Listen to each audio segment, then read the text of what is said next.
Lynn asked me to say just a little bit about that. And the oldest of the camps in those days was Byron. We knew it as Camp Byron, then it became Byron Center. And one of the most astounding pieces of camp history that I heard was when I first went to a Camp Byron campsite committee meeting. And this was back in the days where every site had its own committee. And one of the women who was on the board, and I just had a memory slip, she lived about 3 doors down from the camp, decided this young whippersnapper who had just come up to be the camp director needed to have the quick history of Byron. So she starts rattling off, and she knew Byron's history. And she says, yep, we've been in continuous operation every year since 1848, except for one during the Civil War when the boys went down south to fight. And she's going on with the history, and I said, stop. I said, I don't know of any other camp anywhere that uses the Civil War as a reference point when it's talking about its history. And the reason why I'm bringing Byron up now, our roots in what we're still doing at Pine Lake were the camp meetings.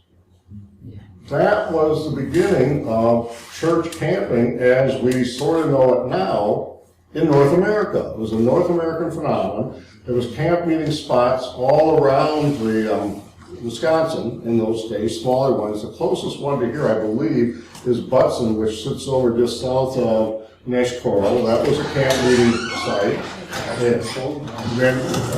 Most of them have. And both Byron as well as Lomira, which was from the EUB tradition, which is where the Lomira Church is, were camp meeting sites. And this was a big deal. Well, as time went on, the kind of camping we did evolved from the camp meetings, from people showing up for a week, where the lighting would be big posts with platforms on top, where they would build fires on top of those platforms, evolved into the institutes. And some of you are old enough that you remember the tail end of some of those institutes that were done around. And so what happened at Byron was they evolved into institutes. Well, post-Second World War, L.B. Sharp was a secular educator who ran what was called National Camp. And him and a number of other folks at the time were helping people to understand the value of camping, outdoor education, as an educational tool in secular settings, but it was adopted for church settings. And so, right after the Second World War, one of the things that happened was Pine Lake was bought and established in a year rate, 1948. This is the 70th anniversary. It was around the same time that the EUBs bought Lucerne, same kind of stuff going on, the educational stuff. And shortly thereafter, it was roughly 5-6 years after Pine Lake was founded, the old West Wisconsin Methodist also established a camp up in the northwest corner of the state known as Whispering Pines. And those of you that remember both camps are very conscious of the fact that at the time, they said, well, those buildings we built down there by Westfield seem to work pretty good. Let's just take those drawings up here, the Frederick, and it was the same buildings, exactly the same buildings. At Whispering Pines, except when Whispering Pines was bought, one of the significant differences about that particular site, it had been a resort. Back when those mom and pop cabins were all over northern Wisconsin, there was just a handful of them left these days. It was that kind of resort on this lake that was a mile by a mile, Spirit Lake. So some of the old resort buildings were still being used by the camp, but the main housing buildings for the site were exactly the same as the cabins here. The other thing that was noted about here, and I don't want to steal these guys' thunder, is if you go over here in this Delwood area, a number of the cabins have church names on them. because a church would commit themselves to raising the funds and coming here using the same plans, and they would build those cabins from scratch. And so you got names on those cabins because those were the churches that had built them. Well, meanwhile, we've got West Wisconsin covered. Back in the East Wisconsin Conference, as a small group camping, the notion of smaller groups and not the institute-style camping was evolving. They attempted for a brief period of time to do small group camping at Byron down below the ledge. And for those of you that remember Byron, what was very distinctive about Byron is essentially at the western terminus of what's known as the Niagara Escarpment. And it's the Niagara Escarpment that goes up, creates Door County, does this big loop up through Ontario, and the other end of it is what? Niagara Falls. Yeah, this is not a trick question. That's why they call it the Niagara Escarpment. It's a great big horseshoe, which is a fascinating piece of geographical history of Wisconsin, which I didn't understand growing up in Illinois. But you look at the map, and then suddenly Door County makes all sorts of sense, geologically, as to why Door County is even there. Well, when they tried at Byron to do small group camping down below, there was a major problem. It's wetlands. And there's mosquitoes, and the kids were getting eaten alive. Oh, that was okay, but because the councils were getting eaten alive, people would show up at council one year and say, okay, enough of that, take it next year. So the East Wisconsin Methodists then went and bought another piece of property known as Asbury Acres that was on Pickerel Lake, which the Methodists, in good Methodist fashion, immediately renamed as Asbury Lake. Does that stop? What's that? Is that still the name? I think it is. I'm not positive. You know, and of the camps that we've sold now, 3 of them since my day, picked the one at Asbury Acres is still being operated under a different name. They're the Children's Outing Society of Milwaukee. So that particular facility is still being used as a summer camp. Camp Helen Brockman. What's that? Camp Helen Brockman. Thank you. I hadn't heard that name spoken, so I forgot it. Yeah. Nick's much more up on the contemporary stuff than I am. So, to get this shifted over to our featured speakers who understand this place the best. When I came here in 1979, I met Don Mavis. I remember this day where we met. He may not. When we go down for lunch, you may want to look back in the far west corner. There's a display case there that says the Warren Churchill Memorial. And Don was building it. When I showed up in the spring of '79, one of the first things I did is I went around to all the camps and got to introduce myself. I can't say got to know, but introduce myself to all the managers. And Don knew I was coming. He said, well, I'll probably be somewhere around the dining hall that day, because that's where the camp office was in those days. I think it's the camp store now, isn't it, Nick? Back where the camp office used to be? Or was it just storage? Storage, yeah. Just a small little room. I mean, it was half the size of that kitchen, and Don functioned quite well in there, thank you. And so I knew somewhere in this building I'd find a Don Mavis, and he was building that. Warren Churchill, as a quick aside, was very active here at Pine Lake still when I came, was noted nationally as being the world's coldest man. He was the guy that fell in the lake and the temperature dropped to what, 76 or 60 something like that. He set a record, I know that. Yeah. And Warren by then was well into his 60s and getting into his 70s and still came up in camp council a couple of weeks this summer here at Pine Lake. And in his memory, after he passed away, the memorial was built. And there's no display in there now because once the Nature Center was created, all the nature displays that have been down there were shipped up the lake. I was here for the middle part of Don's tenure at Pine Lake. Don started in 1969, which was the year I graduated from high school, and was here for 29 years. And before there was a Nick, who now is closely identified with the camp, Don and Elaine Mavis and their family, they were Pine Lake. Anybody who's been around the conference for a long time knew that. You came to Pine Lake, and of course you were going to talk to Don while you were here. Of course, you know, he represented everything that was good about camping in Wisconsin as it was manifested itself at Pine Lake. And I keep ribbing Nick. He's well on his way to at least match Don's record. So, About a third of the way there, I'll be there. but the old school folks like Don, who dedicated essentially his entire working career to Pine Lake, those old school folks don't run much anymore.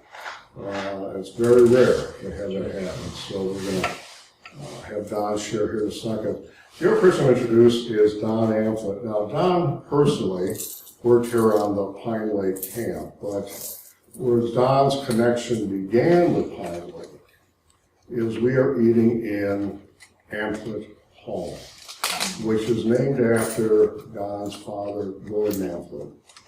And when I first came to Wisconsin as a very young pastor, newlywed, trying to introduce this bride of mine to the ways of camping, there was 2 retired clergy in Wisconsin who took me under their wings, and I'll be forever grateful.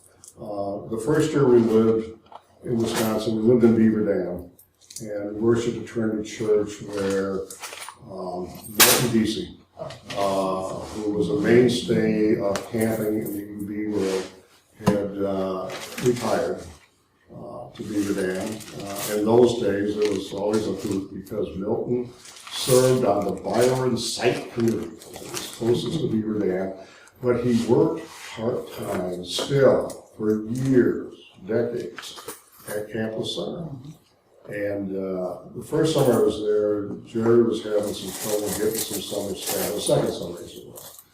And had an old college-age student I knew from Iowa that was still trying to figure out what to do for his summer job. So I got Ben to come up and work for Jerry. And Jerry needed extra help getting the camp open. So he was actually there like the 1st of May, which is very unusual for summer camp staff. Well, this is long before any camp bought a wood splitter. So Jerry and Mill Ford used to split all the wood for all the cabins by hand, for 2 of them. Well, Ben came up and he could keep up with these 2 old guys, and he finally called Uncle after about 15 minutes. And he said, I can't keep up with you guys. Well, these guys are doing this year round. You know, poof, poof. I mean, they were quicker than a machine. And, it's all technique. Yeah, it was always great folks who know. The other retired clergy who took me under his wing was Gordon Amphlett. And Gordon, still in his retirement, was active on the Pine Lake Site Committee.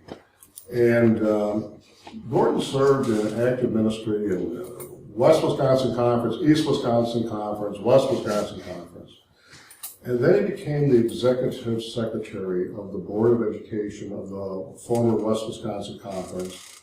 He eventually became the executive secretary of what was known as the area staff. And this was the equivalent of what we, for many years, we referred to as the Council on Ministries, now referred to as Ministry and Outreach. It's all the same thing. And Gordon spent half his career in that position. He was so respected in what he did. And this is back in the days when the executive secretaries were intimately involved in what was happening at the camps, because education, as it was done in the outdoor setting, was understood in both the Methodist and the UB traditions as being integral to what we did as a conference. And you could point at a whole bunch of folks in my generation that the primary reason why they ended up in ordained ministry can be tracked back to their camp experiences, either just as a camper and or working on a camp staff. And Gordon was involved in the camps in those days, and it was rightfully honored when the dining hall was named in his honor. But Don himself and his sisters were involved in the camps, and Don was on the staff here. And they're the ones that know firsthand some very crucial history. I can tell you some stories from out in Rustic and all that, but I want to have these guys share the stories they know. So, Don next to me. I want to interject a brief story about Milton Giese. He was quite a formal gentleman.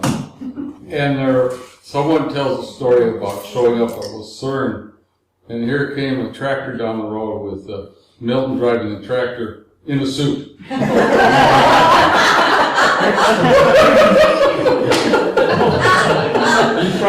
He probably wore a suit and tie 90% of the time, don't you think? Yes. Well, by the time I got to know him, he was no longer with a suit, but now that you say that, I do recall that he would show up for Byron site committees those days wearing a shirt and a tie. Yeah. Yeah. Yeah.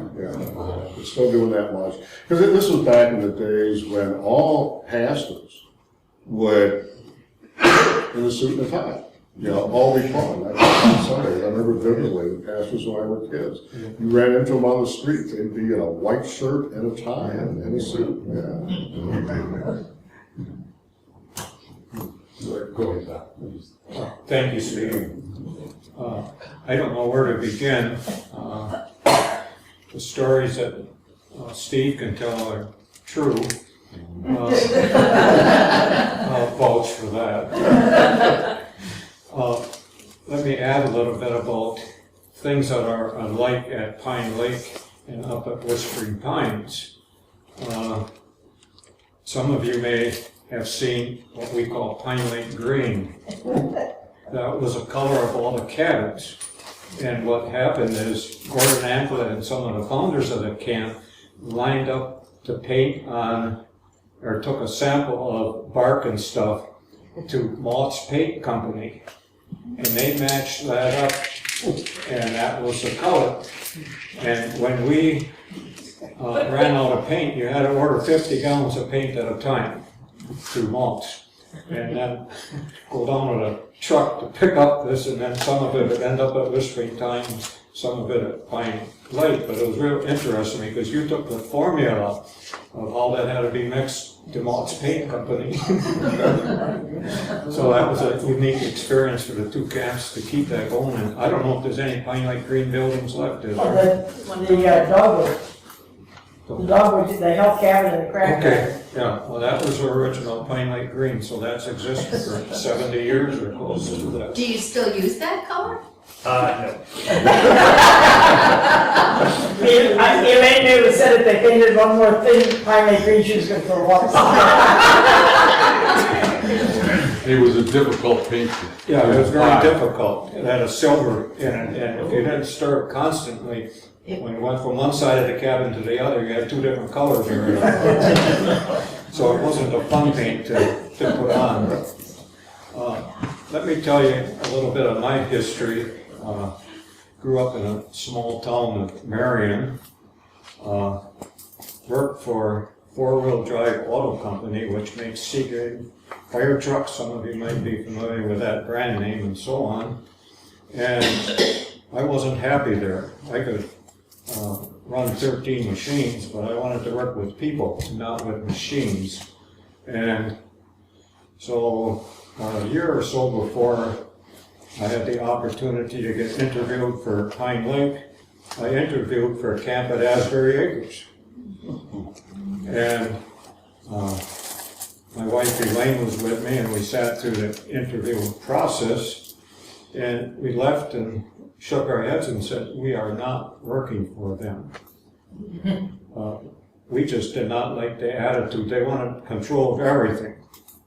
In some place, if you're going to direct and be a manager, you have to have some control. And we just felt this wasn't going to be what we would have. And then about a year after I applied at Asbury Acres, our pastor, and Lord forgive me, I can't remember his name, he knew I was still looking for a different employment, said, have you considered applying for a job at Pine Lake Camp? Well, no, I hadn't, because I was so, disappointed at the Asbury Acres special that I didn't know what to do. So I applied for it kind of haphazardly, and before the interview, I was showing the camp and what was there as far as buildings and so on, and some of the expectations, and it was a whole different attitude. than what we had gotten up at Asbury. So then we went through the interview process and accepted the job, and that was in the spring of 1969. And I think it was about the first part of April.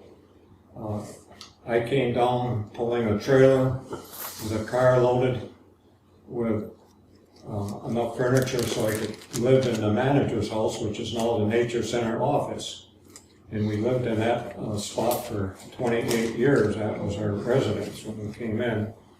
But I got settled in, and my training period was a bit different than the average training period. When you walked in the house, there was a desk, and that was the office also.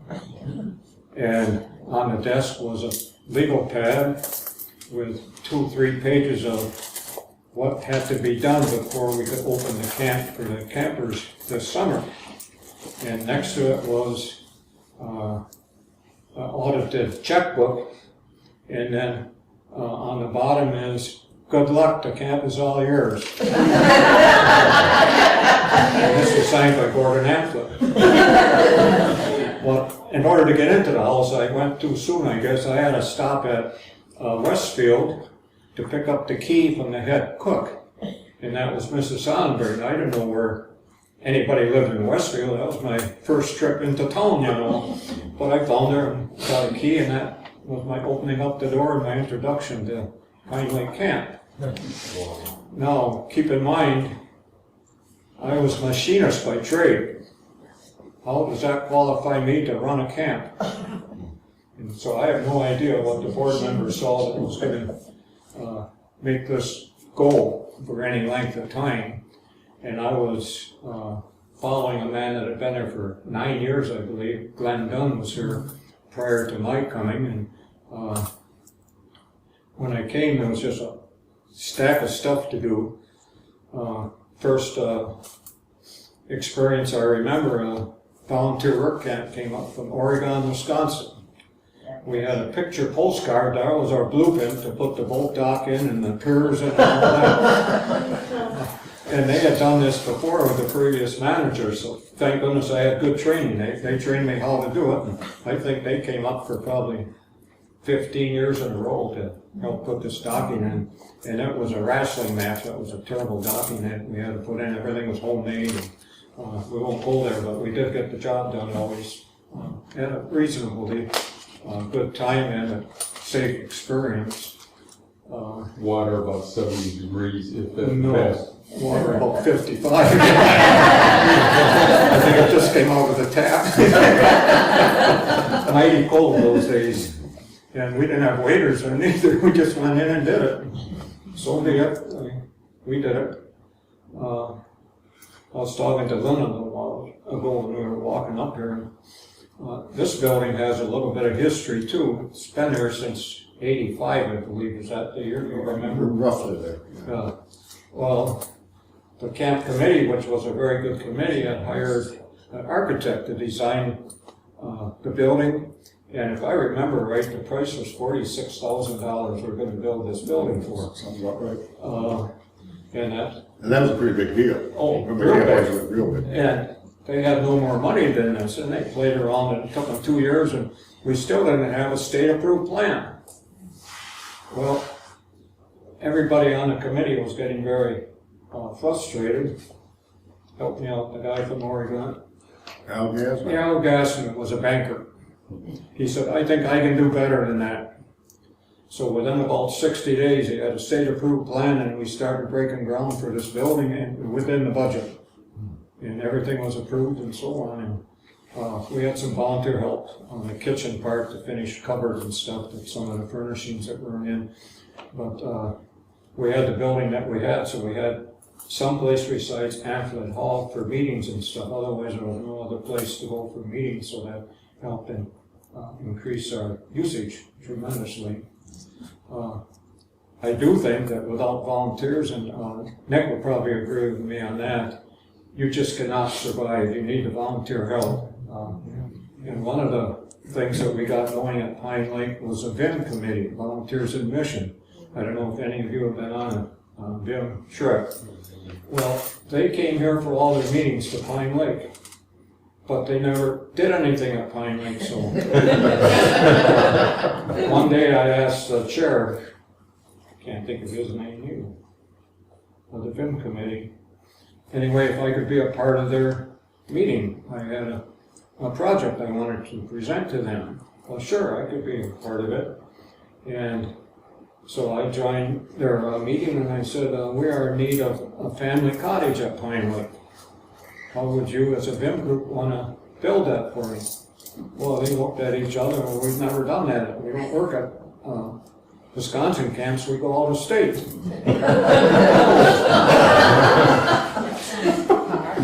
So lo and behold, the Black Oak Cottage, no, Red Oak was the first one. Red Oak was made entirely by volunteers from the BIM committee. And it took us probably 2 years by the time we got it completely finished. But BIM was the first camp in Wisconsin to work during the time that we were here. And since that time, or after that time, they worked at every camp. They go from spring, summer, fall, and so on. And now they work at Lucerne every fall, and every spring we do one here at Pine Lake, of which I'm still a part of. And just we accomplished quite a bit for necking for Pine Lake Camp to get the docking set up and so on has to be done. There's been so many things that have been donated to Pine Lake Camp. You go down and look at the play equipment as you walk down to Amplet Hall. That's been donated. A lot of that was through Wauwatosa Avenue Church. The swimming raft was Wauwatosa Avenue Church. The boat dock was Westfield Faith United Methodist Church. Then you go through the cabins, and that was mentioned before.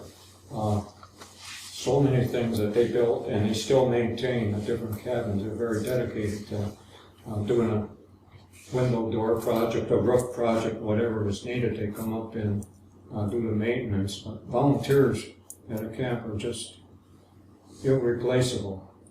They come up with different style, energy, and everything, and they got the talent. For some reason, no matter what you're doing, there's always a plumber or electrician, something like that. They can always get the job done for you. And that's the sweet part about being a part of a BIM group. And I guess I'm proud to also be a part of that now and keep going on that. I guess I don't know where else to go. I could talk on and on, but we'll let Don fill you in. You'll think of some more stories. So, to elaborate on Steve's history a little bit, Joanne tells me that we met in 1953. I would have been 3 or 4 years old. But the connection there, besides the fact that both of us are not young, the East Wisconsin Conference did not have a camp, but they rented a conference point at Williams Bay near Lake Geneva for their senior high institute. And I wish I'd thought of this. I have a picture of the senior high institute, and there's probably 300 people in the picture. It's Conference Point's a big facility, but that was what institutes were, huge groups, very formal training for education almost. So the evolution from that to outdoor education was quite extreme, or a radical change in how things were approached. So, I have a quick bookmark comment here. Conference Point was owned, I think they still have it, by the National Council of Churches. And East Wisconsin was one of many judicatory groups that rented Conference Point for their institutes in those days. Well, as the different denominations then bought their own facilities, like Pine Lake and Asbury Acres, slowly but surely the usage of Conference Point windows, and the last time I was there was a couple of decades ago, it was barely keeping its door open because it had deteriorated. If you don't have people using it, you don't have money for maintenance, and So, It was a massive facility. I mean, Yeah, massive I wouldn't facility. imagine that they could have had 36 structures, or even more. yeah. So anyway, back to Don's story. So my first memory of Pine Lake was coming with my family. Before my dad was the executive in vaudeville camps here for the dedication of the dining hall, which is now Hanford Hall. And I remember there was, the service started in the old barracks, and we have pictures of the barracks here, which was 50 feet wide, 200 feet long, and had been moved up here from Truax Field. The story is they didn't move a 200-foot building all at once. They cut it into 8 sections. This is a World War II barracks.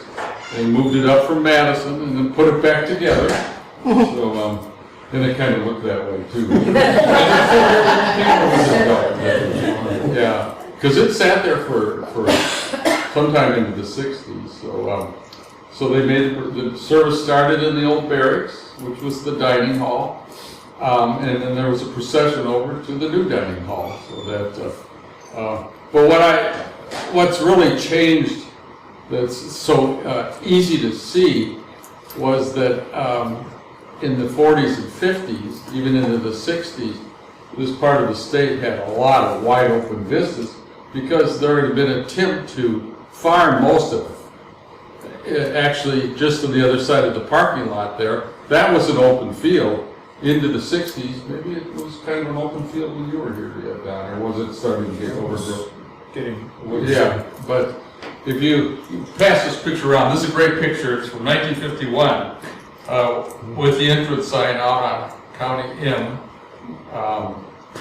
The corridor that goes out to County M wasn't part of the original purchase. They had to buy some land to get out to M. The other entrance was from the west off of Duck Creek. Is that the name of the road? Second Avenue. Second Avenue. Second Avenue. Thank you.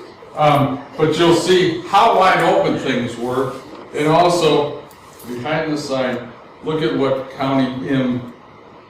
It's just a slightly gravel, one-lane road.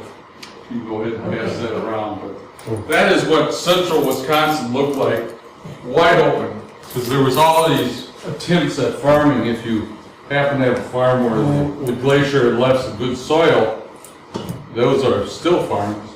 But where it's sand, which is what we have here, that did not last very long. It was probably maybe 2 generations.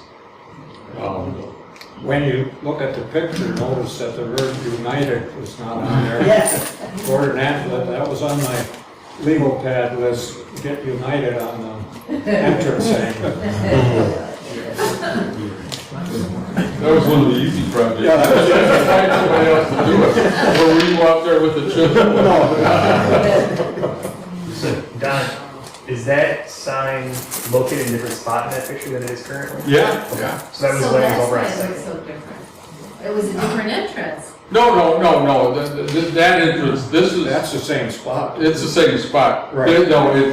They added it, after they bought the original plot, then they wanted a road coming in off of M.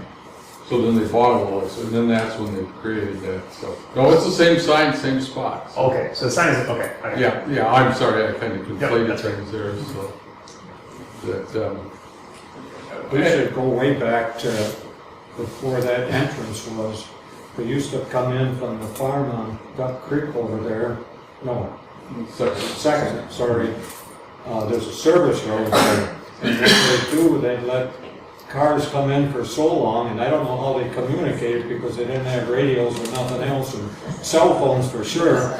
But then when they were going out, they let another group, and they'd keep exchanging this because there's only a one-way dirt sand trail coming into Pine Lake, which was not very convenient for numbers on a weekend if you get 100 campers coming in or more.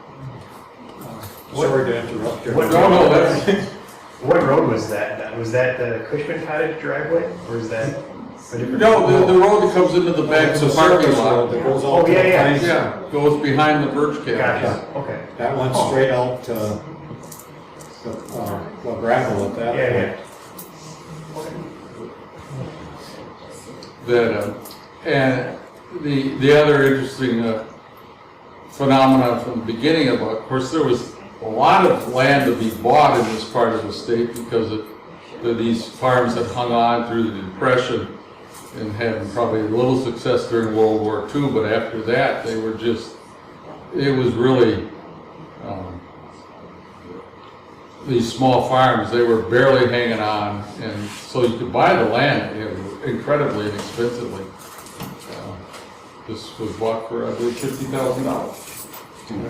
Yeah. Does anybody know about like how the site was shown? I mean, just, Oh, in one of these, the write-up that Betty Irish wrote is very interesting. It's one of the printouts over there that tells about the selection process, and that the people they bought the land from, and I only knew about when I read this, had wanted the land to be kept intact and used for a sustainable purpose. So they were receptive to selling it to the church. Yeah, but they right after World War II, the conference started, looking for land, and then they found this, and then they had to come up with $50,000, which of course we say, well, that's nothing. People build garages that cost $50,000 these days, but that's probably worth the equivalent of $500,000 now. But How many acres? 400 by the time everything was bought. yeah. Like the original was like 320 or something like that. There were a few other pieces bought afterwards, but besides the kind of around the lake and here, most everything else had been farmed, had been either pasture or cropland. I remember seeing fields with ruts and corn stubble in it. I don't know how long. At the beginning, I'd say for the first 10 years of the camp had a garden over where Rustic was. Were you aware of this? Yeah. And but that was wide open. That had been all. They ran a pipe down to the lake, and there was a pump down the lake, and they pumped water up because it's sandy, or it's either irrigated or it dies. I don't think the DNR would be happy if you stuck a pipe in the lake now without going through a 900-page permit process. But that was part of every camper worked in that garden for an afternoon, not just one afternoon during a week. So that's something different. Can you imagine? I think that was actually a project from someone who was a professor at University of Madison, who was also connected to the Methodist Church, kind of organized that garden. It was almost like a small farm. Oh, it was a big garden. I remember seeing it when I was young. Well, and that was probably also during World War II. Actually, the government would give you seeds if you would plant a garden in your yard. And there were people in World War I, they were called victory gardens. I don't know if they were called that during World War II or not, but so there was an ethic there of raising your own food. But I wasn't aware that there was a connection with I'm not sure how long that lasted. Sometime into the 50s, I know that. And now it's all trees. And in that part, that is Duck Creek Road over there, right to To the south. To the south. There was the original farmstead, and the barn is still there.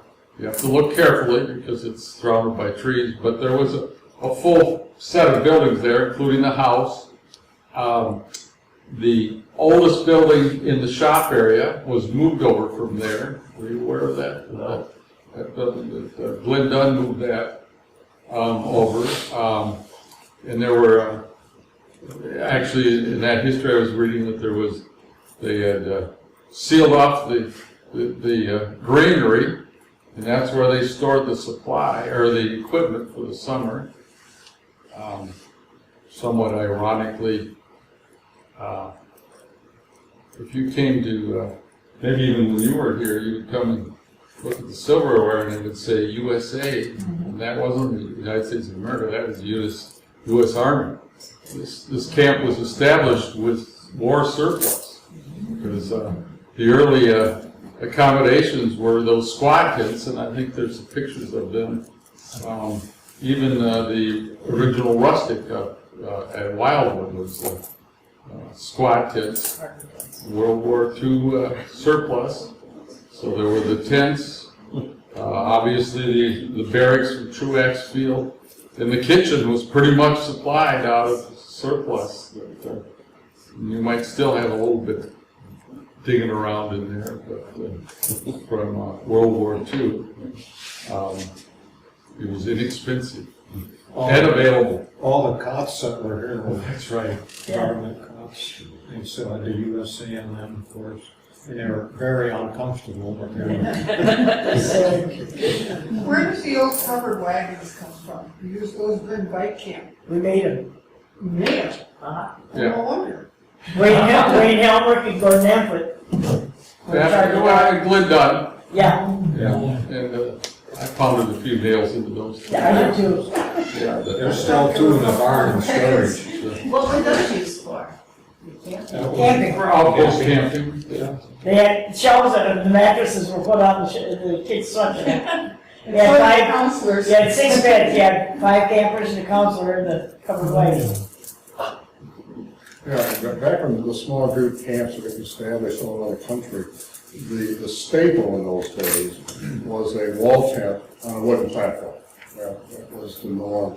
But places like Pine Lake started throwing in some variations. There were places that were using teepees, the covered wagons were used to, and for a while here out in Rustic, and I don't know if it's still being used or not, but there was a couple tree houses. They're still using that, yeah. Yeah, and all it was the modern day, or in those contexts, version of stuff we do today, just to be different, to attract attention, to make us feel like we're cool, you know, all year round when I'm at school, I can't stay in a covered wagon. I go off to camp and stay in a covered wagon. You try that now, and kids look at you like, well, why would I want to do that? That sounds kind of uncomfortable. That was a big deal. How big were these wagons? I can't picture. My recollection of the covered wagons was that we used them for bike camp because Mom would come into the bike camp and stay one night. And bike camp was kind of a pain in the tush for the manager because people would be coming in for just one night and kind of interrupt their schedule for the week and then go on to the next camp. So Don would put us wherever was left over. They were all up there, 3 mattresses on each side. Yeah. And if we're lucky, you stayed in them instead of rolling on the floor. Yeah, or you put them on the floor to start with. But they did have the flexibility that you could move them around. Yeah. My son came to the covered wagon in the treehouse. Didn't they do like so many days of each? Yeah, they did. Because I thought he was in both. Yeah, they did have one covered wagon there. The boys stayed in the covered wagon Yeah. for a night or two, and then the girls had stayed. Well, Nick, tell about the success of the rustic camps now, that these sell out because, well, go ahead, it's a great story. Well, the tree houses are an interesting thing, is that there's an evolution from going from the covered wagons to the tree houses. The covered wagons, well, were probably in function well into the early 90s, if not mid-90s, probably. Yeah, at least. And then there was some pushback by some Native American pastors who felt that was being insensitive by using covered wagons because of the imagery that kind of brings about. So we were asked to stop doing that. At the same time, we started Native American experience camps so that we were being more sensitive to Native American culture. We didn't want to lose that rustic program though, so instead we built these tree houses and probably expanded that program to some degree. So for the longest time we had 2 tree houses, and for about 5 years during my time, we were told we couldn't use them anymore because they didn't have enough cubic square footage of air. Which is a health code regulation of how much square footage of cubic airspace there is for each person that's in a bunk. It is 2x4s and plywood and Right. maybe a not leaky roof. Yeah. So to get around that, I worked with one of our health inspectors and said, all right, what do I need to do to make this work? Because it's a successful program, we have to do something. And we came to the conclusion we just had to take out one bed, and then we'd be fine, because you reduce the number of people, and it's fine. So we did that, we put in a fire exit, and then we started doing the treehouse program again. And that program filled up faster than anything else we did, even though this was in the early to mid 2000s. I think largely because, and we still see this now, there's a lot of people who, as technology continues to kind of invade our life, there are families, especially in the Madison area, who are very sensitive to that idea, that they want their kids to be less connected and less, honestly, addicted to technology. So going out to the treehouse area where it's just pumping your own water and cooking your own food over a fire and getting back kind of those basic nature skills really has a lot of value to them. So we actually built a third treehouse with volunteer help last year, and I wouldn't be surprised if we build a fourth one fairly soon because there is so much demand for that program. Those have all been built by them too, Yeah. the volunteers and mission. Yeah. That's been one of our Glad you're doing projects that. every year. Well, and to elaborate about the counselors they keep coming back to do this program, right? Yeah. And Nick said, here, I'll bring you bags of charcoal. And they say, no, we don't want nothing like that. They cook over wood. So, And we've actually now moved it to a progression of, because it was just younger kids staying in tree houses. This past summer we did a backpacking program, so kids that have gone through the treehouse program are now doing a backpacking program. And I hope there's after they do that in middle school and senior high, we'll be going back to the Boundary Waters or some other state parks after they've kind of built up some skills, because we were sending kids up to the Boundary Waters with no skills, and that did not go well. We're trying to build up some expertise there before we send them into difficult situations. Where are those tree houses? Out in Rustic, on the east side, before you get to the barn. They keep going past here. You can drive out there, Yeah. there's three, you can see. And the pump is there, it's right water, you run to the pump and get it. They're not actually in the tree, attached to a tree, they're just built in the tree, Well, 'cause it's- around the tree, and the trees are around them. And it's. so the tree would fall down, right, Nick? No, they're not in the tree, they did damage in the trees building them. They're about 9 feet off the ground. Yeah. Well, they were built with the idea that the group could meet underneath them for discussion groups or family groupings. And so they were off the ground far enough that people could stand under them. So how far back do the tree houses go? Quite a ways then, right? But sometime in the evening. No. I think the plans I have was 92. Yeah, they're rather a new idea, basically, compared to army tents and stuff that we used to have the opportunity to set up. We had talked about that in kind of an abstract sort of way during the 80s when nothing ever materialized. And in fact, the first place we actually talked about more seriously was up at Whispering Pines. And the issue up there, we were talking about literally at one point, those big white pines up there, putting some up in the branches. And the primary issue that we have pointed out to us was sensitivity to the Native American tribe up there and the perception of the white pines within that community of them being very sacred. And that we would be violating sacred space by hammering nails into the white pines. And we never thought through what the solution was here, which was, the kids are going to get the same experience by being on stilts, in fact, and going up there. A couple questions to ask you guys. First, I want to have Don Mavis share a story about some hidden Pine Lake history that not everybody's aware of. Of course, the first priority of any summer staff is the campers. That's why you have a summer staff here. But, campers come and go, and summer staff are here all along, and sometimes they need to do some stuff to entertain themselves. And one of the traditions that existed here for several years was the Pine Lake staff had an entry into the demolition derby at the Marquette County Fair in Westfield. And that wasn't widely advertised to the campers, but that was part of the heritage here. So tell us about what that was all about. Well, it's interesting to figure out a way to get staff to work together. And we had a neighbor straight west of us by the name of Eddie Manthe, and he was a guy that had knowledge of how to pick up an old car cheap. And we figured we could probably afford $50 to get a car so we could enter that.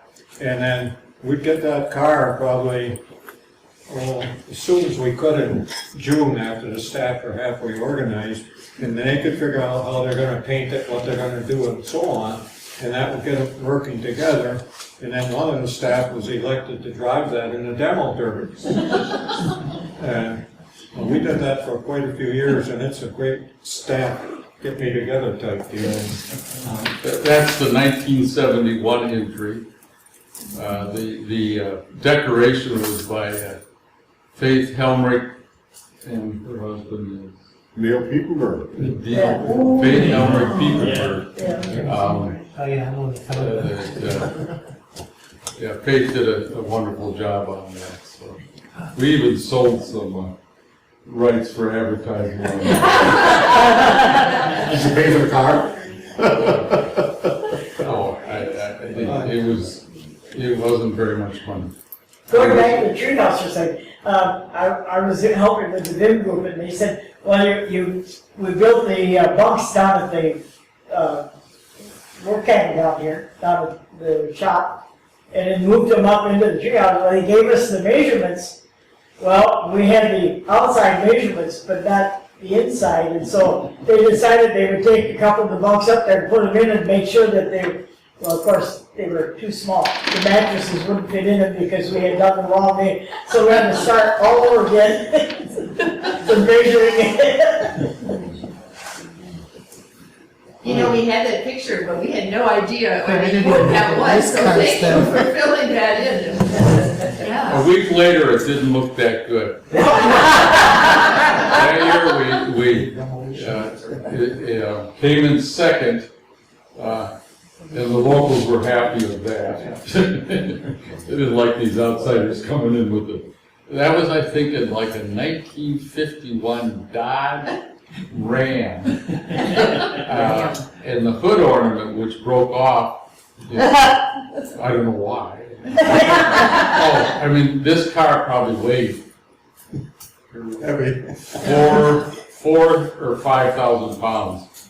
It was, but the hood ornament, which was a Ram, which they still use on their trucks, broke off, and I had it for a while, and then my dad mounted it, and then I gave it to Jeff Kelly, who was the driver that year. And, here, I forgot about this. So at the Marquette County Fair, so they were named Kelly, but they changed it to Kylie. It was Killer Kylie! Remember that? But then it vaporized. Because we went back the next day, it started up, and we drove it back here. God, what a piece of iron that was. I don't think it shows the back end, but one of the Heinlein Camp Committee members' names was Fran Hansen, and some of you might know that name. But we put on the back bumper of that, painted on Pipney, Fran H. You remember that? Oh, Faith had the greatest time decorating it. Faith had been on the staff here for on and off for a number of years. She was lifeguard, Yeah. probably 5-6 years that she was here. So how big of a staff, though, I mean, I always wonder about the staffing, because is this primarily the manager's job here, do you know, or how much staffing do you We have? had to hire them all. When I was here, I think the staff I had went up to size 13. I don't know how many do you have? It's about the same. And they had, we used to have 3 people in the kitchen helping. A head cook that was always locally. 1, sometimes 2 waterfront directors when we ran 2 beaches. So we had a big staff, 2 on maintenance, that kind of stuff. And there's just no problem those years getting people. And a nurse that we had only student, now, I don't know what the qualifications are now for first aid, but those are most difficult to find. And waterfront, you gotta have the certificate passed, so you can't be at the camp. So finding staff got to be harder and harder. I used to try to hire farm kids because they knew how to work. That was the best staff we could find. And up until about sometime in the 70s, the staff was exclusively operations. They were not counselors. All counselors and all camp directors were volunteers. Most of the camp directors were clergy, but not exclusively. And then they would recruit their own counselors. Well, this would not be allowed now to have strictly volunteer counselors. The liability issues are too extreme. But so only when Rustic started in '71 did they start hiring counselors. Ways later, it was still in '79 when I was here, it was still all volunteer staff out there, other than like a craft person and then the sports. I want to share one program story. Back when I was director of camping during the '80s, one of the customs I established because of my personal commitment, I would always direct 1 week of camp at one of the sites and then counsel another week of camp at one of the other sites. And my concept at the time was, since I had responsibility to oversee all 5 of the camp managers in those days, I thought it was good for me to experience the camp like the users, from the inside out, and ended up in some interesting situations with all the camps.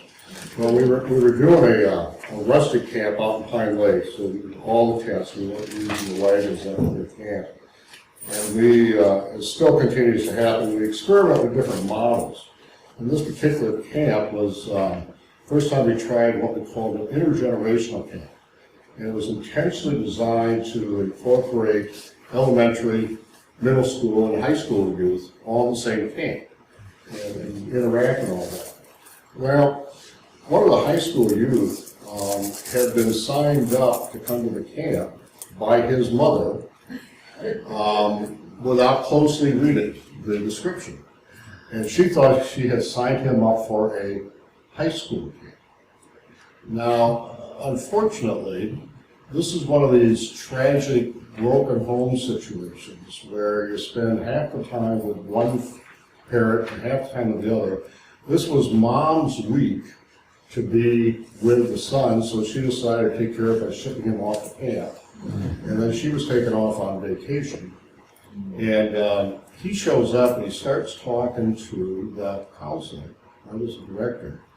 And he was talking about what a great time he had had the summer before at the camp that was out in Wildwood, which was a high school camp, and now I remember when I told the story, where they basically ended up just tearing apart stuff out in Wildwood. The camp got out of control. It was a very difficult camp, but he just thought that was the most fun camp.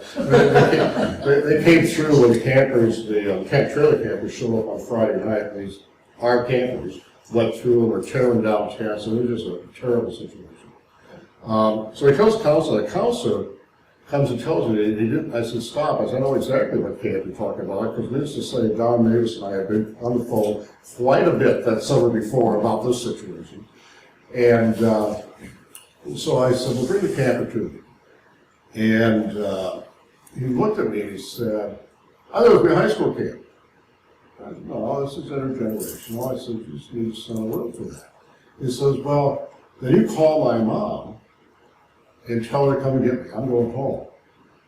And I said, no, you and I are going to go down to the office, and I'm going to be there with you, and I'm going to place the call that you're going to talk to your mom.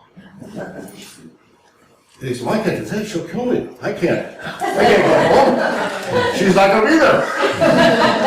So I looked him in the eye and I says, I know all about your camp last summer. And I said, you stepped 1 foot out of the line. You're out of it.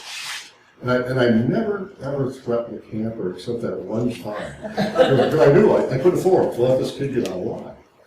Well, as it turns out, this kid figured out early on that these fifth grade boys that are about this high were looking up to him. They just thought he was the coolest kid in the world. He got all sorts of Eagle Scouts on the whole thing. His male counselor was Bob Patterson Selma, back before Bob was married to Sue. And Bob and I got going on this guy and had him convinced that the septic field pipes out there are actually exhaust pipes for an underground parking garage where semi-trucks were parked. And he just kept feeding this line, and he'd say, "You're making this up, aren't you?" "Oh, no." And we had him convinced that was the Central Wisconsin storage depot for Old Home Bread. That's where they sent all the stuff around. Well, by the end of the camp, he just had the greatest week of camp. But he would never acknowledge that straight up because he was a tough high school kid. And, my other claim to fame from that camp is I had paired together Bob with Sue Patterson to be small group counselors together. And the rest was history after that. So, so great times here because one of the reasons why I stayed with outdoor education for so many years and why these guys stayed with it is the quality of the relationships that we're able to establish at camp. Even in an overnight retreat like this, we can't get real in depth, but I know a lot of you folks, and it's nice to reunite. So, any camper stories that you would like to share with us? Well, one that would be similar to yours, and this is just a generalized story, but I think if you've been involved in camps, you've seen these kids who cry when they come and they cry when they go home. They're homesick the first day, and then they don't want to go home, and they cry when their parents come to get them. That's a slight exaggeration, but not by much. I promote camping at our church all the time. Not only to come to camp, but this is an employment opportunity. And our church has somebody working at the camps every year. So, but that, coming to camp is a life-changing experience. Adding to that, I was working out here with the little kids, and my grandnephew was going to be one of the campers, and he didn't come at noon with the rest of them, and his mother came dragging him in tears at supper time, and he didn't want to be here. I said, "Well, you know Art Robinson, he's your counselor." "Well, yeah." So then we were only here 2.5 days. And so at the end I said, "Well, Donnie, what did you think of camp?" He said, "Oh, it was great." I said, "What would you have to make it different?" He said, "Oh, make it longer." But getting back out to Wildwood, we had the experience there that Don will probably never forget. We had a counselor that had a problem in the lake, and the lifeguard had to do a dive to bring him up. And so they brought the yellow banana, the truck over to take him to the hospital. And he fine turned out, but anyway, Leslie Watkins and I were working with the camp. And I had charge of the mail, and I usually didn't read it, but this one postcard was right on top. And the boy said, "Counselor almost gone, we're having a great time. See you Saturday."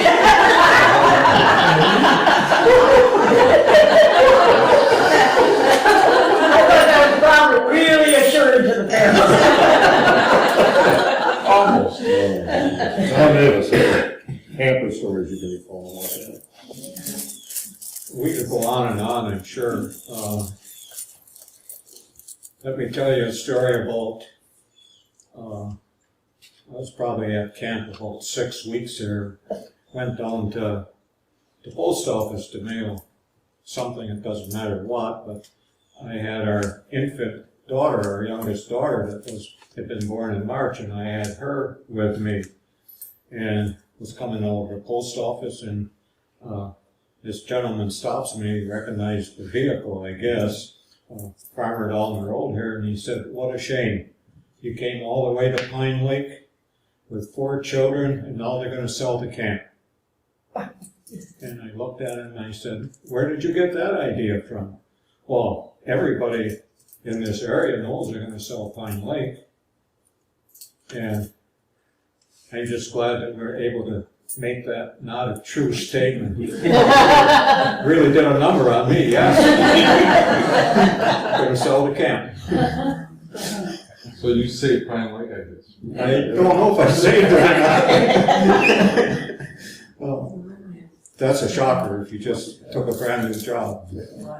So Don, when you were here, you were mentioning the site committee, I'm kind of curious, like, how much oversight, because you said like at Asbury Acres, you felt like that site committee might be too much involved, but that was not a problem here, right?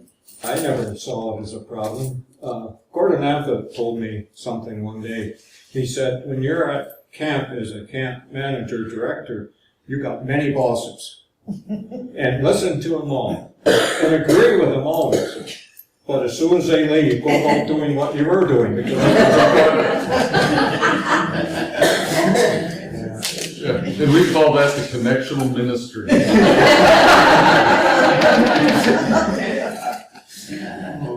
And what Don, is referencing, what the tensions always existed within the individual site committees and probably still within the older operations now, is the difference between the committees being responsible for policy and philosophy and operations.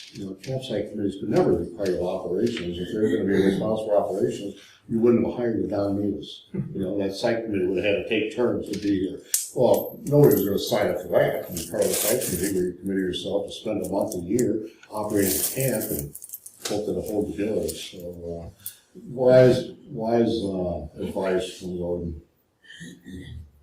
Seems like every person that's been at, we've heard from different camp directors and camp people associated with the camps in the past few years has said that it's been a wonderful experience for their families also to be able to raise your family in the camp. And I'm just, if you could comment, is that, I've heard that from other people, like Gwen Hines last year was talking about Lucerne, how her growing up, their family benefited as much as anything.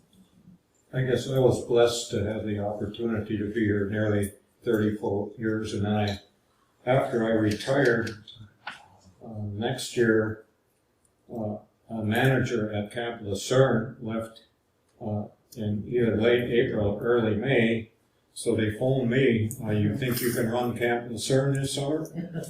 Well, I can try. I said, I don't know the lay of the land there that well, but went over there and ran that till, I don't know, sometime in October, I guess. I don't know when it was. And then about 2 years later, I have a daughter that lives in Texas. We were going to Texas over the holidays, and I get this panic phone call from Iris Harvey. We just had a camp director leave. You think you can run Pine Lake this summer? Yeah, I'll be up there. So I met her at McDonald's and picked up the checkbook. So we got through it all. So it's been an interesting life, but I've been blessed to have a good spouse to stay with me. It's a two-person job. One cannot survive. And like I was telling Lynn, it's kind of like farming. You're on 24 hours whether you want to be or not.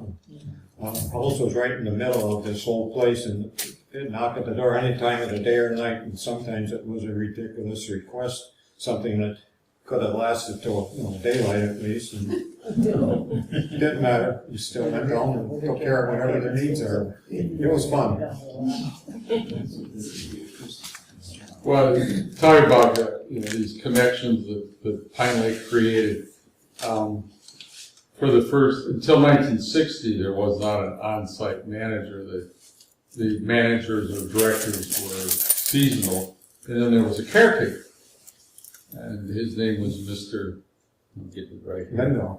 Lindahl, who was a retired farmer, which there were dozens, if not hundreds, within the farms were small and farming was tough.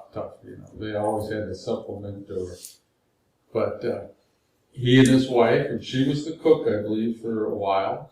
A lot of the kitchen help at that time would be what we call farm wives. They'd come in you didn't drive to the Dells to work in in the hospitality industry in that era. The farmers had to, farm families had to piece together this income, a little bit from here, a little bit there. But Mr. Lindahl was here for 12 years, till 1960, he and his wife. They first lived in the old house over, old farmhouse, and then when the, what is now the Nature Center was built, and they lived there until, then there was a year-round manager, Glenn and Hazel Dunn. But a couple weeks ago, my wife and I were meeting with some friends for breakfast in Rockford. And then I had forgotten that one of the men we were talking about, his mother grew up about 3 miles north of here on County Z. And his grandfather and his great uncles were all farmers who and they worked here. They must have been friends of Mr. Lindahl. Conrads, did you know any of these Conrads? These guys have great names. You have August, Darwin, just great names that, but they must have been friends of Mr. Lindahl, because this is how a lot of the work got done. That, again, because the wood had to be split by hand, and, there wasn't electricity a lot of places, so if there was boards to be cut, they were cut by hand. Chainsaws were extremely rare even at that point, and temperamental, so that, here was this, connection with this other family. Story has nothing to do with Pine Lake, but, how this Conrad family, made part of their living a little bit this was pickle country. That there were a lot of farmers who would raise cucumbers and then take them to the pickle factory in Harrisville. And the smaller the cucumber, the more money you got from it. But that was, how they supplemented because that was a cash business, literally. I can tell you, electrifying experience. I was warned early in my stay, I don't know who did, but before you do any trenching or digging, be aware of the electrical wires that are buried. Well, how did they bury them? Well, that was pretty easy. They took a horse with a single plow and opened up the soil and dropped a line in it, so it's about that deep. On a good day, it's that deep. If you hit a rock, it's higher, So anytime we did any excavating, any of you ever do water witching with the copper tubes? Well, I was okay at getting that done. Where they crossed, that's where the electric line was, so you throw some paint down there and keep walking, and you could follow your electric lines that way. So I hit a few when we were doing trenching, but not very often, because I was able to find the electric lines that were buried 6 inches deep. So. We're about ready to need a break here. I've got one more question I want to raise, and actually, Nick. I laid out that evolution a little bit early on, and before I came to Wisconsin, I served a couple of years as a camp site manager out in Iowa, on a very different site than anything that we have here. But long after I left, that particular site sits in Iowa's equivalent of Wisconsin Dells. It's West Lake, Okoboji, and the Artist Park area, and folks from Iowa know about that part of it. And so they decided, instead of fighting their setting, they would add go-karts to the camp. And that camp was noted in the other conference, because the kids can go up there and go-kart like crazy. Instead of paying for every ride, man, you got go-karting every day. Which gets me to my question of Nick. Nick has been here long enough, and he's tuned in to what's going on nationally. As you're seeing the trends of what's happened and what we're looking forward to in the future, where do you see us going with camping as we experience it in 5-10 years down the line? And I didn't prepare you for this. No, there's so many facets to that right now. I mean, the thing that keeps me up at night right now is just where we are denominationally. I mean, there's a lot of uneasy territory within that concept of it. Beyond that, I think when I look at what Pine Lake needs to do well to succeed, is not chase necessarily just those superficial trends, because we don't have the same budgets a YMCA camp has. We don't have the same, finances that these big, massive camps do. The thing that Pine Lake has always done well, and I think will always continue to do well, is provide experiences of closeness, of spiritual moments where lives are changed through those things. I think for me, it's about, I tell my staff, it is like setting the ball on the tee so that God can move. It's not our job to make sure that kids suddenly like have this groundbreaking moment, but it's for us to set the ball on the tee and let that moment kind of happen. So it's finding those Christian education moments that get them to a place where they experience God in a new way. We could do go-karts, we could do zip lines, we could do all of that stuff. But I know at the end of the day, if I can bring a child closer to a relationship with God and understanding of who Jesus is, that will supersede any of that stuff. And it's a lot cheaper, to be honest. but I think that's always the goal for me, is we're never going to be the best camp at any of those activity areas. We can be really good at it, but we're never going to be the best at it. But if we can be the best Christian camp, that's something we can be really proud of. I'd like to add to that, Nick, and this is also a plug for United Methodist Women, because I got the fun job this summer of being the coordinator for the youth mission camp. I came down here and visited with Caitlin Fisher, who is the director of the youth mission camp. Caitlin had been a camper at youth mission camp, then she became a counselor at youth mission camp, now she's the director at youth mission camp.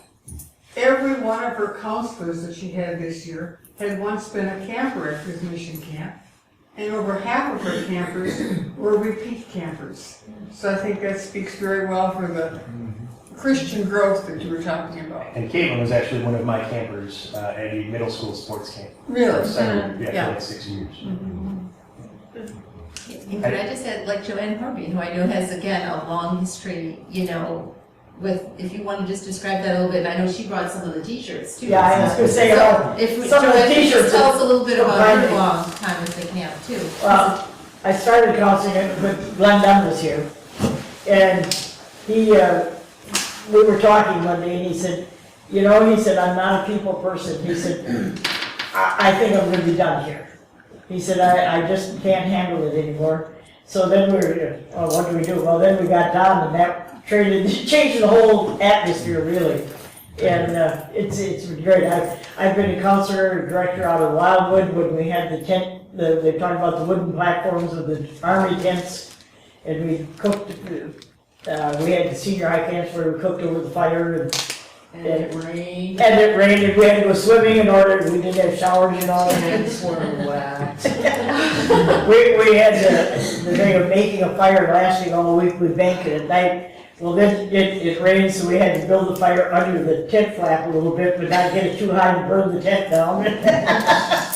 But it's been great. And again, to see the campers, Cecilia Wilson Holder was one of my campers, and then she came back as a counselor director, and her husband was active here before he passed away. And it's see this progression of young people. Of course, when I was directing, I had my family, my nieces and nephews would say, I said, you're going to camp this week, and but now their kids have been going to camp, so it's been great. But the t-shirts back there, some of the things, the sweatshirt is it's folded up, it's got a lot of holes in it, but that was the original design for all of the shirts. And then I think it was Don decided that we needed a little humor in the t-shirts, and so we got different designs. Well, I still foresee it would be really cool to have some of these t-shirt progression for our museum. So anybody who doesn't want to keep their t-shirt but wants to donate to the archives, hey, I'm always, because at some point it would be nice to show how that's changed through time. I think, I know we might have some other comments and questions, but I just like to say, boy, Quine Lake has really been blessed with some good people associated with it, hasn't it?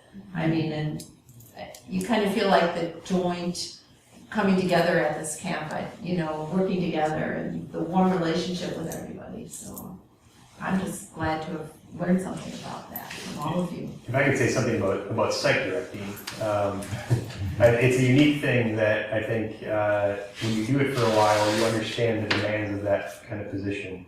And there are many times when I have a conversation with Don Mavis that I think only Don Mavis understands what I've gone through, as opposed to many other people, because it's a very unique job. But I think everyone who has worked at Pine Lake, and it's probably true of most camps, they were here for a specific purpose for a specific season of time. Even if they were only here for a year, they served a purpose for that time. Some are more successful than others, but they all accomplish different things. Even people that were here a short time accomplish something. And I think now that I've been here for a while, I kind of retrospectively look back at some of the work that was done by even some of those people that were here for a short window. And I think God honestly had placed different people in place at different times for a very specific season of work. When I started, the best thing that I could ever accomplish or be a part of was being surrounded by people like Byron Pegram and Greg Loudon, who was at Whispering Pines at the time, and being a counselor at Whispering Pines gave me some perspective. And then every time that I'm told that, wow, you could be like the next Don Mavis, is like the greatest compliment anybody can give me. Well, I know Don's like a very humble person. He doesn't like to hear this, but I try to do this and embarrass him as much as I can. And you're successful. Yeah. But it's true, because every time that I get, aligned with someone who had been here, and I think the people that are generationally in the moment of these places now, we stand on the shoulders of the work that was done by so many other people. And the fundraising I do now is always leveraging off of people's experiences 30, 40 years ago.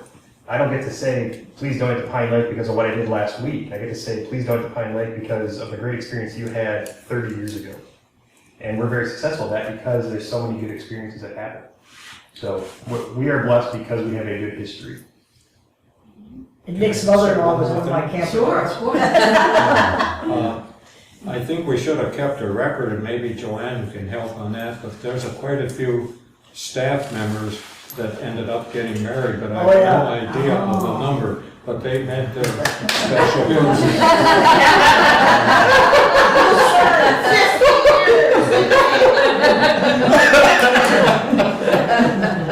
I found out whoever worked for me, you got a friend forever. They just, Jeff Kelly was at the ripe old age of 17 in 1969. And legally, he couldn't even drive the camp truck because they had to be 18 according to conference rules. We deer hunt together now. And his wife was another counselor, not a counselor, but a staff member. I can't remember. Was she lifeguard? I can't remember what she was. It was a wildlife. Yeah. But there's all kinds of marriages connected with here. Probably Nick could tell the story about roof replacement here, and he did a special fund drive. Now everybody knows when a conference does a fund drive, you got a 3-year commitment and it takes forever. You go through all these hoops to make something happen. Well, he went online. How many weeks was it when you had enough money plus? That was one day. 1 day. How many hours did you have? We did it as a Giving Tuesday, so right by Thanksgiving fundraising effort. My goal was to raise $40,000 to $60,000, and we raised $90,000. Partly because we had some big donors who kind of like seeded it so we could double our donations and such. And there's a good plan with what we were doing. But again, it was because so many people have had life-changing experiences here. There's just a great core of volunteers and people willing to give, and Pine Lake has been very blessed with that type of people. And it was some of the original leadership of site committee and so on that makes that happen. Have there been many weddings here? Yeah, we do them sporadically. Facility-wise, we're not really well suited for it. Whenever I do it, I kind of grit my teeth like, oh man, because it's going to sound bad. Weddings are a ton of work. Especially for a site director, because it's unusual. It's not your core, this is going to sound bad too, it's not your core business, right? Like you're not built to do a wedding. So when you do one, it's like, well, I guess we're going to do this now. The few times that I really am okay doing it is when they're like former summer staff. Because then I'm willing to do anything for them anyways, because it's like my kids are getting married. Right. So when those events happen, then it's like really, really fun, and like a lot of other summer staff come back to those events, and I don't care if we do it for free, honestly, because they've given so much to camp, I'm happy to do it anyways. But. Nick, could you talk about the money that was raised for the roof and then the extra, like I've noticed so many nice things around the camp that look pretty new. What all has happened with that? What is the camp been able to do with that money? That's separate. Because the roof project, I was telling Don asked where the roof project was at, because we haven't done it yet. It's been hard to find someone to tackle that project because of the kind of roof that the dining hall has. I have now found a person who is going to do the work for us, but now he's postponed us because of all the rain. He's had a lot of emergency work to do. So I'm hoping to still get that done before the winter because we need to. A lot of the other improvements and stuff is partly because of volunteers, like Don was saying, that a lot of projects that make camp look great aren't expensive, they're just labor intensive. And honestly, we've been really blessed to just have some good strong years as far as finances go, where we can kind of turn that money back into the camp and keep improving things and keep growing. Yeah. Then I suggest we take a little bit of a break, but Right. times like our folks back. Yeah, and then we did, our commission put together a little postcard of some of those different signs on Pine Lake, so please feel free to take one of those, because we just thought that would be a nice moment, instead of the anniversary, how different that sign looked without the United, and then later with the United, right? And I've got some pictures up there that I hope people could identify somebody in a picture and put the name on the back. Yeah, thanks, Matt. Well, thank you all, this is fantastic.